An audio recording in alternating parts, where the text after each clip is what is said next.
2020년 10월 1일 날 기억나세요? 예, 예. 네네. 그때 이제 퇴직 통보를 처음 받으셨는데, 예. 어떻게 퇴직 통보를 받으셨나요? 거기 제 방에 와서, 이제 경영지원 부분에서 와서, 미안한 듯한 표정으로, 이게 이렇게 결정됐습니다. 진짜 어색하게 그렇게 해서 통보받고, 그다음부터는 잠깐 이제 멈칫하다가 짐 정리를 이제 바로 들어갔죠. 네, 안녕하세요. 반갑습니다. 네, 안녕하세요. 네. 조성입니다. 나와주셔서 감사드리고요. 예. 네, 소개 간단하게 좀 부탁드리겠습니다. 저에 대한 소개를 좀 간단하게 해드리면, 이렇게 늙은막에도 제가 학생이에요. 그래서 지금 건대 축산대학에서 박사과정을 받고 있는 학생이고요. 그리고 매일매일 그래도 글 한 편씩을 쓰고 이걸 엮어서 1년에 책 한 권이라도 꼭 내려고 하는 작가이기도 하고요. 그리고 세 번째는 이제 저는 오랫동안 식품을 전공해 와서 식품을 가지고서 비즈니스를 하고자 하는 정서용입니다. 네, 역할 말씀하신 것 중에 작가라고 이제 소개도 해주셨는데, 네. 최근에 요 아들아 동공부는 인생 공부였다. 네. 근데 요 책을 또 출간하셨더라고요. 네, 맞습니다. 제가 그러니까 작가님을 조금 알게 된 게 첫 번째 책이었죠. 예, 맞습니다. 아들아 동공부해야 한다라는 책이 네. 정말 많은 사랑을 받았어요. 네, 그런 작가로서 좀 어떻게 보면 그래도 성공을 하신 거라고 저는 네. 생각을 하는데, 네. 아들아 시리즈예요. 첫 네. 번째 책도 아들아 동공부해야 네. 된다. 이거 세 번째 책도 아들아 동공부는 인생 공부였다. 네. 근데 이 아들이 누굽니까? 아들이 도대체. 저 이제 아들만 둘이 있는 아빠인데 지금 큰애는 이제 벌써 얘가 26살이잖아요. 실제 자녀분을 아들만 아들이라고 해서 이렇게 한 거예요? 저 대상은 둘 다예요. 두 자녀. 어떤 구절에서는 큰애한테 해갖고 어떤 구절에서는 작은애한테 하고 그래서 둘 다한테 아버지의 마음을 갖다 좀 전달하고 싶다. 그런 마음으로 썼습니다. 60년대생들 그렇죠. 예. 그 386 세대라고 예, 하죠. 맞습니다. 네. 이 60년대생이 보니까 860만 명이더라고요. 그렇죠. 인구 구조 중에 제일 많은 비율을 차지하고 있는데, 예. 이분들이 은퇴하고 나서 이 복지가 또 뭔가 커버를 못 해주고 있다 보니까 또 일을 해야 되고 또 늦은 나이까지 일을 해야 맞습니다. 되고 이런 이중의 부담이 있다고 하더라고요. 예. 부모님도 모셔야 되고 예. 또 자녀들도 자녀들한테 부양을 기대할 수 없는 또 첫 세대고, 예, 맞습니다. 부모님을 모셔야 되는 마지막 세대고, 예. 그러다 보니까 뭔가 끼인 세대고 좀 많이 힘든 세대인데, 예. 네, 어떻게 살아야 할지에 대한 어떤 방법을 예. 네, 오늘 작가님을 통해서 좀 많이 캐내서 좀 많이 공유를 좀 하고 싶습니다. 네. 제가 그 직장 생활 해왔던 것들, 그리고 지금 두 아이의 이제 아버지로 살아가는 것들, 그리고 50 이후에 이제 남아있는 인생이 앞으로 긴 인생을 어떻게 살아갈 건가에 라는 생각들, 제 안에 있는 것들 그냥 다 솔직하게 공개하겠습니다. 네, 우리 감사합니다. 대표님이 이끌어 주시는 대로 솔직하게 그냥 다 열어가지고 네. 다 내놓겠습니다. 네, 지금은 어쨌든 퇴사를 하신 거예요, 그죠? 네. 임원으로 예. 지금 롯데마트에서 임원으로 예. 네, 근무를 하시다가 예. 퇴직을 하셨는데, 예. 롯데마트가 그곳에서만 근무를 하셨나요? 아닙니다. 제가 직장 생활 처음 시작이 1995년도에 시작을 했어요. 네네. 근데 여러분들도 아마 그 잘 아시는 혜태 혹시 들어보셨나요? 하여튼 들어봤죠. 네. 뭐 들어보셨다면 네. 월드 세대인 것 같고요. 네네. 나이가 비슷할 것 같습니다. 네. 아마 지금 젊은 세대들은 잘 모르실 건데 그 브라보콘이라고 지금 이제 크라운에 가 있는 브라보콘. 그래서 과자 쪽에서는 굉장히 유명했던 회사입니다. 네, 저도 그래서, 뭐 많이 먹었습니다. 네, 그래서 그 혜태그룹에서 95년도에 시작을 했고요.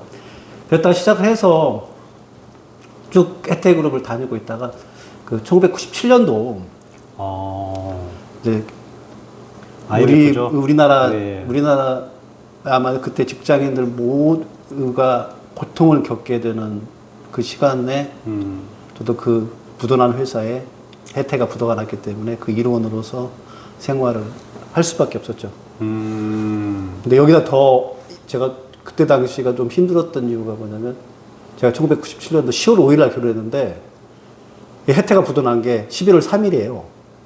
결혼을 10월 5일 날 예. 하셨는데 예. 같은 해 11월 3일 날 11월 3일 날 부도가 난 거예요? 회사가 부도가 났어요.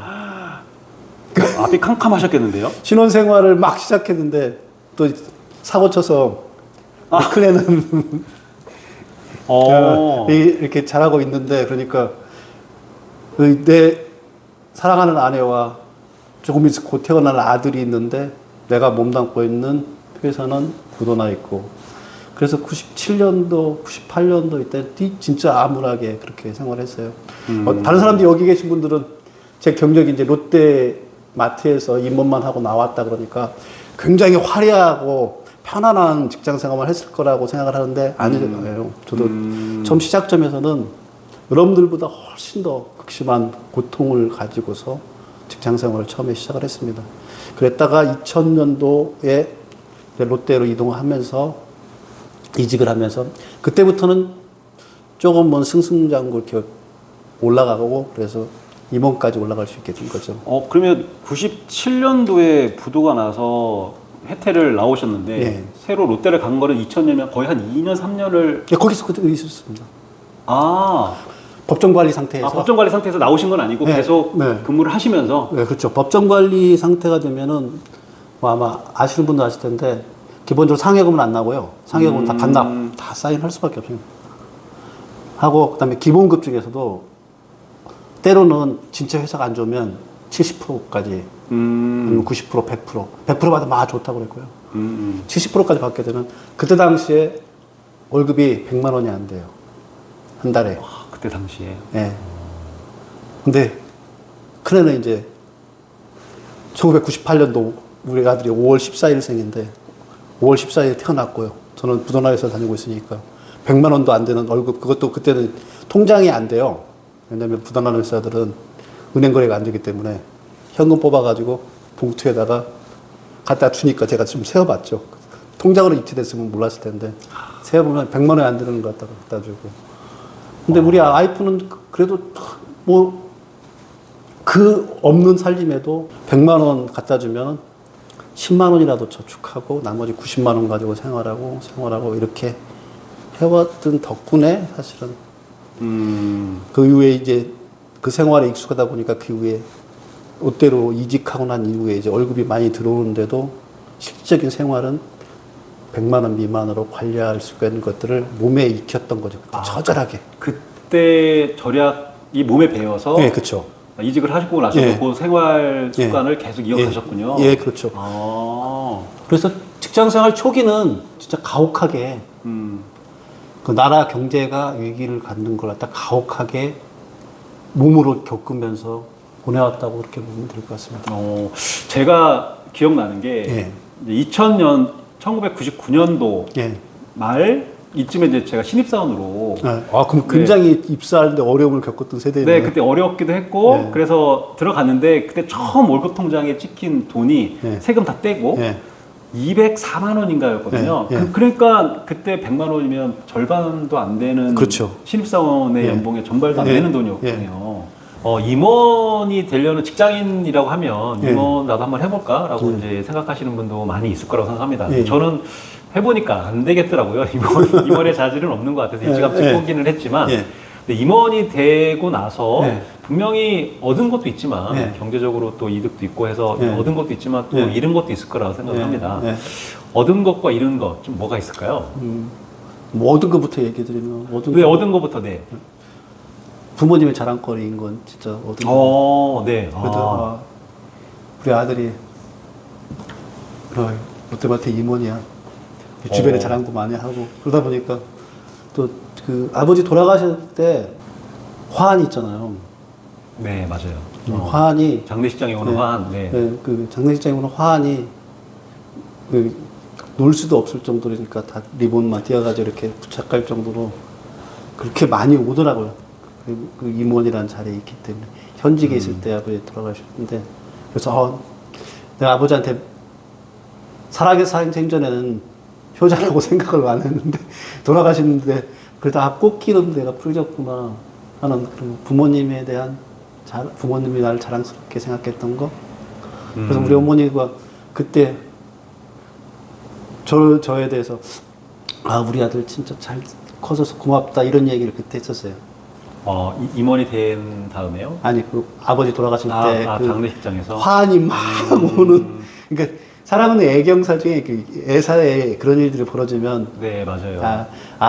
이 사람이 사회적으로 어느 위치에 있구나 이런 것들이 그런 것들이 이제 부모님들한테는 자랑거리인 거죠. 그래서 그러네요. 그거는 이제 좋았던 것 같아요. 그리고 뭐 친구들 사이에서 흔히 뭐 그런 얘기죠. 가오를 좀 잡을 수 있는 거. 가오. 그래요? 친구들이 또 뭔가 이렇게 인정을 해주나요? 뭔가 술값을 많이 내지 않나요? 뭐 술값도 내는 것들도 내는 거지만 그래도 야, 너 같은 놈이 뭐 나 그럴 줄 몰랐는데 은근 이제 인정되니까 어깨 좀 으쓱해지는 거. 이거하고 이제 마지막으로는 아내가 좋아하긴 하더라고요. 경제적으로. 돈이 좀 많이 오니까. 네. 그래서 이게 얻은 거 세 가지인 것 같고요. 이런 거는 이제 늘 바쁜 아버지. 늘 바쁜 아버지니까 애들은 반대급부로. 네. 네, 얻은 게 있으면 또 잃는 게 있는데. 늘 바쁜 아버지였던 것 같아요. 그래서 제 시간이 거의 없었던 거. 늘 바쁘니까 일주일에 이런 말하면 일주일에 7일 일했어요. 회사 일을요? 일주일에 7일. 그것도 그날 퇴근했다가 그날 출근하고. 그러니까 임원이 되셔도 되시기 전에. 되기 전에 이제. 그리고 전에. 그날 퇴근했다가 그날 출근하고. 그게 무슨 말인지 아시죠? 새벽까지 일하고, 네, 새벽에 또 다시 출근하고. 네. 씻고 나가고. 그렇게 일주일에 7일씩 일했을 만큼 내 시간은 거의 없었던 거. 그러니까 그런 것들이 이제 그렇게밖에 할 수밖에 없었던 건 그 끊임없이 경쟁 의식이 있으니까. 회사에서. 회사 내 네. 경쟁을 계속 해나가다 보니까 어찌 보면 이제 막 이런 표현하면 인간미는 없고 일의 성과만을 만들어내려고 하는 사람. 그러니까 바쁜 아버지, 늘 시간이 없는 사람. 친구들도 잘 못 만나게 되죠. 이제 주변 동료들하고 늘 경쟁해서 이기려고 하는 사람. 이게 이런 거가 잃어버린 거에 가장 안타까운 점들이죠. 돌이켜서 보면. 네, 뭐 얘기 듣고 보니까 이런 궁금증이 딱 드는데, 뭐 일단은 퇴직을 하셨으니까 다시 5년 전으로 돌아간다 하면, 그러니까 임원이 되기 전으로 돌아간다 하면 임원을 하고 싶으세요? 아직도? 아니면은 그냥 조금 더 내 시간을 갖고 가족들에게 좀 더 시간을 많이 투자하고 좋은 아빠가 되고 또 아내하고도 또 좋은 시간을 보내고 이런 거가 조금 더 좋은 것 같아요. 아마 다시 돌아간다 하면 다시 돌아가도 일하고 있을 것 같아요. 임원의 길을 선택할 것 같아요. 임원의 길이 아니라 네. 누구보다 일을 잘하고 싶었던 열망이 있었던 것 같아요. 그러니까 내 안에. 그러니까 임원이 되겠다는 생각보다는 이 일을 누구보다 잘하고 싶다는 생각이 더 많았던 것 같아요. 그래서 그 자리를 간다 하더라도, 그 시간으로 다시 간다 하더라도 누구보다 일을 잘하는 사람으로. 그러니까 이 사람은 탁월해. 이런 얘기가 막 듣고 싶은 정도예요. 그 순간에는 이제 그 우물 안에 저는 개구리라고 표현을 하는데, 그 안에 있을 때는 그게 보여준 세상밖에 못 보잖아요. 그렇죠. 그 세상에서는 내가 진짜 뛰어난 능력으로 성과를 만들어낼 때 나의 존재 가치가 가장 빛난다는 것만 그냥 그 우물 안에서, 회사라는 우물 안에 있을 때는 보였던 것 같아요. 근데 지금 이제 우물을 벗어나고 나니까 네. 약간은 내가 놓친 것들이 많구나 하는 생각을 하는데, 다시 그 시간을 간다 하더라도, 물론 지금의 기억을 가지고서 간다 그러면 좀 다를 수 있겠지만 네. 그 순간에 다시 지금의 기억 없이 그 순간에 다시 처해진다면 똑같이 그때처럼 했을 것 같아요. 그렇게 열심히 뭔가 내 일을 사랑하고 헌신을 했는데 결국은 평생 직장 개념이 없어졌잖아요. 어느 순간은 나와야 되고 맞습니다. 뭔가 넌 언제까지 일을 하고 나가라라는 게 아니라 통보라는 게 통보라는 게 급작스럽게 오잖아요. 네, 그렇죠. 나가는 순간을 예견을 못 하니까. 2020년 10월 1일 날 기억나세요? 예. 네네. 그때 이제 퇴직 통보를 처음 받으셨는데, 어떻게 퇴직 통보를 받으셨나요? 제 방에 와서 이 경영 지원 부분에서 와서 미안한 듯한 표정으로 이렇게 결정됐습니다. 이제 그게 전부고요. 다른 것들은 거의 없어요. 그게 한 몇 초 정도 걸렸나요? 며칠 것도 없어요. 그냥 잠깐 와서 이미 이제 통보될 거라는 것들은 이제 짐작을 조금은 하고 있으니까 그래서 와서 이렇게 결정됐다 그러면 좀 어색한 미소를 지으면서 제가 그랬죠. 알았다. 이게 되게 그럴싸한 것들이 있는 것 같은데 그런 거 하나도 없이 진짜 어색하게 그렇게 해서 통보받고 그 다음부터는 잠깐 이제 멈칫하다가 짐 정리를 이제 바로 들어갔죠. 네, 짐 정리를 어떻게 하시고 나오신 거예요? 그러니까 짐이라고 해봤자 제가 이렇게 넣다 보니까 바나나로 한 3박스 정도? 이 정도밖에 안 되더라고요. 짐이라는 것들이. 그러니까 서랍장에 있는 것들 다 모아가지고 이렇게 쭉 했는데 한 바나나 3박스 정도밖에 안 되는 짐들을 딱 보면서 내가 직장 생활 25년 했는데 이 25년의 시간이 이 3박스에 담길 정도로밖에 아무것도 없구나 하는 생각을 했고요. 그것보다 더 좀 가슴이 찢어지게 그렇게 좀 약간 어떻게 표현하나? 세상에 나 혼자 있는 듯한 느낌? 나 혼자 있는 듯한 느낌을 느끼게 된 게 뭐냐면요. 돌아오는 길이 이제 명절 전날이니까 대부분의 사람들은 선뭇구러미를 들고 그것도 이제 어떤 분 한두 분들은 한복을 입고 이 화창한 가을에 거기를 갔다가 걷고 있는데 아니면 삼삼오오 이렇게 몰려가지고 가고 있는데 나 혼자만 그냥 세상에 쫓겨나서 외로운 섬 같은 나의 집으로 가고 있다? 그런 느낌이 들으니까 그때는 세상에 나 혼자밖에 없구나 하는 생각이 들더라고요. 퇴직을 하시고 달라진 게 있다면 뭐가 가장 많이 달라지신 것 같아요? 시점을 지금 시점을 말하는 거예요? 아니면 퇴직한 이후에? 퇴직하고 나서 첫날에 첫날에 가장 어떤 점이? 네. 첫날에는 저한테 다가왔던 건 딱 이거였어요. 그 누구한테도 연락하고 싶지 않고 그 누구하고도 관계하고 싶지 않고 혼자 그러니까 동굴 같은데 저도 와이프가 가끔 가다가 그런 얘기는 해요. 나는 무슨 일이 있으면 봄 같대요. 어두운 동굴 속으로 들어가 버린대요. 그러니까 내 방 안에 들어가서 어떨 때는 그냥 잔대요. 정신없이 그냥. 근데 사실 잠은 안 든 것 같은데 내가 자는 거 위에는 별로 할 거 없이 그냥 움츠리고 있는 이런 스타일인데 그날도 똑같이 그랬던 것 같아요. 그래서 집에 와서 내 방에 가서 누워가지고 움츠리고 있는데 와이프가 이제 나오라고 하더라고요. 거기서 그러고 있지 말고 나오라고 해서 나갔는데 그때 대한민국 어게인쇼랑 나훈아 쇼가 그때 TV에서 하더라고요. 근데 그걸 바라보면서 나는 저러고 방에서 이렇게 아무 데도 못 가고 이렇게 이러고 있는데 저 노인네는 어떻게 저렇게 당당하게 할까 그렇게 하면서 저 사람과 나의 차이점이 뭘까 그때 좀 생각을 했어요. 그래서 저 사람과 나의 차이점을 내가 잘할 수 있는 글쓰기를 통해 가지고 한번 차이점을 헤쳐나가 보자. 그렇게 해서 글을 딱 쓰기 시작하니까 글을 쓰면서는 차이점이 분명해지더라고요. 그 사람은 자기가 노동의 시간을 제공하는 걸 굳이 하지 않더라도 자기가 가지고 있는 저작권료만으로도 충분히 자기 경제적 기반을 가져갈 수 있고 그다음에 저렇게 돈 한 푼도 안 받고도 짠하게 자기만의 색깔로 공연할 수 있는 그런 문화적인 콘텐츠에 대한 힘을 가지고 있는 사람이고 나는 그게 없는 사람이다.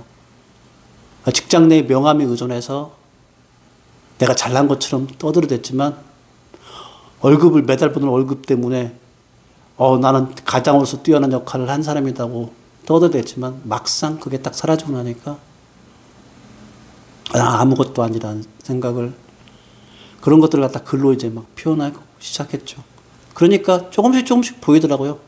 나오나라는 사람과 나라는 사람의 차이점. 근데 그런 것들을 깨달아가는 과정이 퇴직한 이후에 그걸 한 3일 내에 그게 이루어진 겁니다. 그러면서 이제 글을 계속 올렸는데 그 글들이 이제 올렸던 글들이 그 네이버 카페에서 막 호응이 있고 이러다 보니까 이제 작가로까지 나오게 됐고요.